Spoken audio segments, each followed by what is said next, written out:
What if the thing you keep begging God to fix is the one thing He's waiting for you to release? Most people think surrender means losing control, losing themselves. So they grip tighter.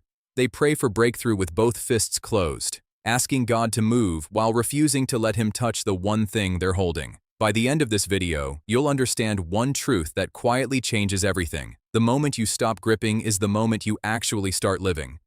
Here's the hidden villain. It's not weak faith. It's not sin, at least not the kind we usually picture. It's control. But here's where almost everyone gets this wrong. Control doesn't feel like control. It feels like responsibility, like vigilance, like love, even. That's what makes it so hard to release. Nobody wakes up thinking, "Today I will refuse to trust God." They wake up thinking, "If I don't handle this, who will?" Let me show you two people. Mark is 36, sitting at his kitchen table at 11:47 p.m., a spreadsheet open on his laptop, the blue light the only thing on in the house.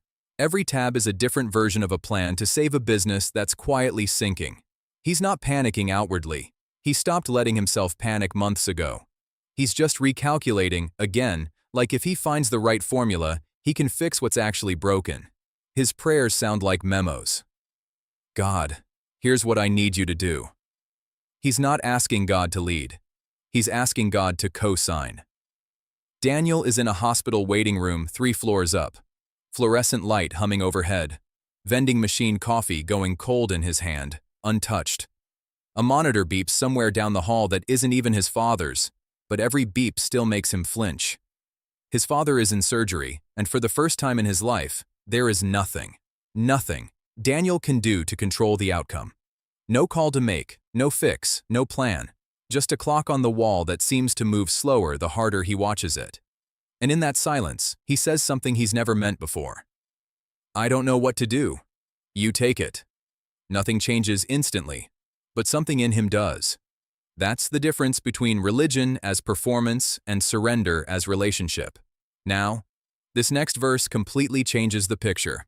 In Luke 9:23, Jesus says, "Whoever follows him must deny themselves." The original word is brutal. It's the exact same word used later when Peter denies even knowing Jesus. Total, complete disowning. Jesus isn't asking for a better mood or a new habit. He's asking you to disown the version of you that insists on running the show. Here's the aha. You don't need more strength to fix your life. You need to stop being the one fixing it. Why is that so hard? Because your body doesn't know the difference between trusting God and falling with no net. Letting go registers as danger before it registers as faith. That's not weak spirituality. That's just how humans are wired. We've spent our whole lives learning that if we stop watching the fire, it spreads. So we never stop watching. We call it faithfulness. It's actually just exhaustion in disguise. Psalm 46:10 says, "Be still, and know that I am God." We read that as a suggestion to relax. But the Hebrew word behind be still is rapha, and it doesn't mean sit quietly. It means let go of what you're gripping. Go limp instead of tense. Picture arms shaking from holding a weapon too long, finally dropping it to the floor. And James 4:7.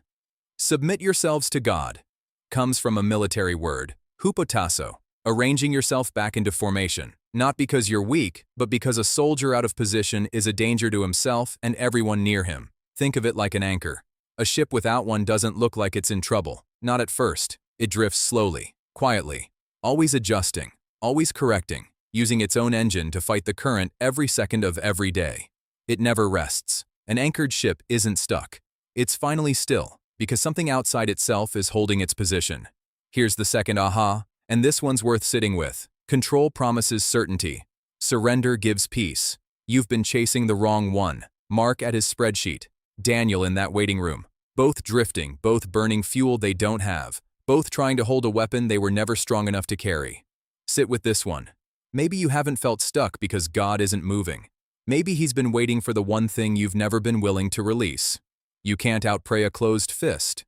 Picture someone trying to receive a gift with both hands already full, white-knuckled around something else. It doesn't matter how much they want what's being offered. There's no room. Surrender isn't God taking something from you. It's you finally having open hands. So, not 10 steps. One decision. Tonight, name the exact thing you're gripping. Not everything. That's too vague to feel real. Say the actual thing. I surrender my need to control how this ends. Then physically open your hands for 30 seconds. Let your body learn what your spirit just chose. Mark is still at that kitchen table most nights, still recalculating a business he was never meant to carry alone. Daniel isn't. Not because his father's outcome got easier, it didn't, right away, but because he stopped needing to be the one holding it all together. So, what happens when you surrender yourself to God completely? You don't disappear. You don't lose yourself. You stop trying to hold the place only God was ever meant to hold. And one day you'll realize, the miracle was never that God changed your circumstances. The miracle was that He changed the person carrying them. If something in you just loosened its grip a little, tell me the one word for what you're ready to release. Control, fear, the plan, the outcome. Just one word. And if you want more of this, subscribe. This is only the beginning.